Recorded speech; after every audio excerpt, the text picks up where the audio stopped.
Lorsqu'on parle de Premier ministre dans ce pays, on voit un certain Matata Mpogno. Matata Mpogno. Regardez là où Tshisekedi amène les gens. Donc, tout le monde, Matata Mpogno, Mampo, Premier ministre, tout comme il incapable de réfléchir de manière cohérente. Regardez la honte qu'il fait à la République. Regardez la honte. Je vous dis toujours, lisez même. Moi, j'ai toujours parlé de ça et je reviens. J'ai travaillé comme conseiller au ministère de l'Intérieur. Regardez ce qui était là comme ministre de l'Intérieur. Denis Kalou Menumbi, Evariste Bocha Mabouj Mabileng, Mouyej Mangenz Mans, Emmanuel Ramazani Chadari. Regardez. Je ne dis pas que c'était des saints. Mais tu sais qu'il prend le pouvoir, il va nous ramasser un monsieur de la Belgique ici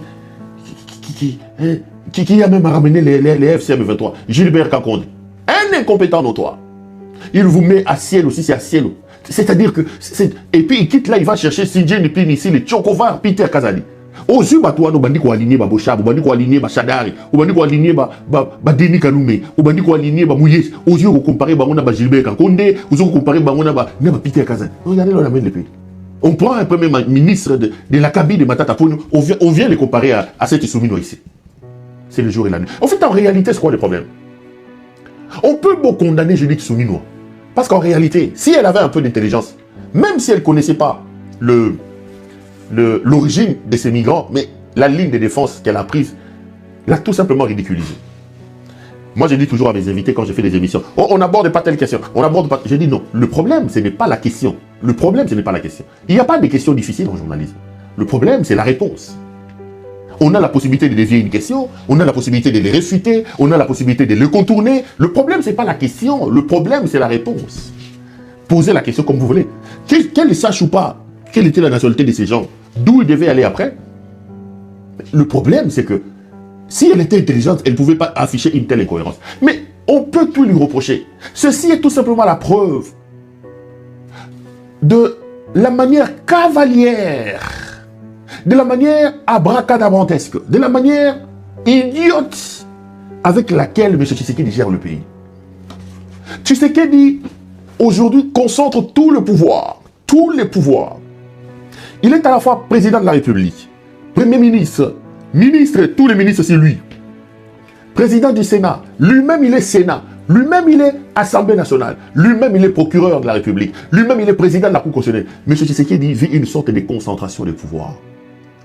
Ceci peut être démontré par les balbutiements de Mme Soumino. Pourquoi? En réalité, dans ce gouvernement et dans ce pays, le Premier ministre, selon les droits positifs congolais aujourd'hui, dispose des réels pouvoirs.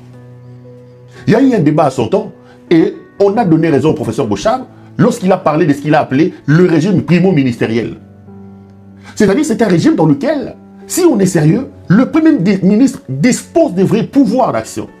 L'action publique, l'action gouvernementale est véritablement menée par le Premier ministre. C'est lui qui est le patron de la gestion des affaires publiques au pays. Et c'est d'ailleurs lui qui est responsable devant le Parlement, parce que le Premier ministre, le président de la République, est irresponsable devant le Parlement.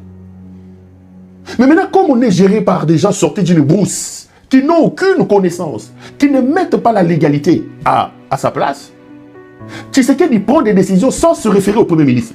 En réalité, un problème comme celui des migrants-là devait être débattu, devait être mené par le gouvernement de la République, parce que la charge de la conduite, de la gestion publique des affaires de l'État incombe au Premier ministre. La charge de l'action gouvernementale incombe au Premier ministre. Il revenait donc au gouvernement qui gère au quotidien le pays, de manager et de négocier avec les États-Unis d'Amérique. C'est vrai que quand vous lisez la Constitution, il y a ce qu'on appelle des domaines de collaboration entre le gouvernement et le président de la République.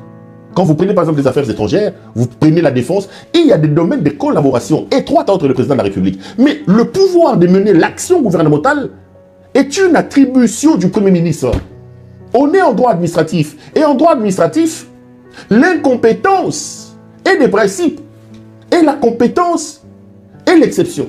Tout le monde est réputé incompétent jusqu'à ce qu'il y ait un droit, jusqu'à ce qu'il y ait un élément juridique qui donne compétence. Donc la compétence de l'action gouvernementale revient à Madame la Première ministre. Donc s'il y a quelqu'un qui devait être calé, bétonné sur la question de ces migrants, c'est donc Soumino. Mais comme on est dirigé par des bandits, des gens qui n'ont aucun respect pour les règles, pour les principes, le Premier ministre se voit vidé de sa substance par un président de la République irresponsable, inconscient et illégal qui n'a aucun respect des principes. En réalité, les Américains, dans cette affaire, ils devaient discuter avec le gouvernement de la République démocratique du Congo, le ministère des Affaires étrangères, le ministère de l'Intérieur, le ministère de ceci. Et ces ministères-là fonctionnent sous la coordination d'un Premier ministre. C'est donc elle qui donne des orientations, c'est donc elle. Mais comme c'est des domaines qui demandent une étroitesse de collaboration avec le président de la République, elle se réfère dans le cadre de cette collaboration entre institutions au président de la République. En ce moment-là, Soumino aurait eu plus d'éléments, plus d'informations, puisqu'en réalité, c'est donc à elle que revient la responsabilité avec son gouvernement de négocier de telles matières. Mais ici, vous avez un bandit qui se réveille un matin, qui prend ses copines et ses maîtresses, les met dans les avions, avec l'argent du trésor public. Atie Lizette Kabanga, Atie CVV, Atie Bobette, Atie Chioti, Atie Gisèle Pella, Atie Atamboli Nabango, Atie Bazemi, tout Yengi. Et au sortir d'un verre ivre en escale dans un pays, il part, il négocie, il signe, sans se référer à son gouvernement. Dans toute ivresse, dans toute irresponsabilité. Et comme on est dans un pays où les gens ne savent pas s'affirmer en termes de leurs compétences et en termes de leurs fonctions, vous subissez la conséquence, et ça c'est les ridicules. La conséquence est là, c'est donc, on est ridicule. On est censé être la personne la mieux informée sur ces dossiers, mais c'est un dossier qui les a échappés. Au sein de ces gouvernements, qui peut vous dire clairement comment est libellé, comment est noté l'accord entre le Congo et les États-Unis d'Amérique? Personne.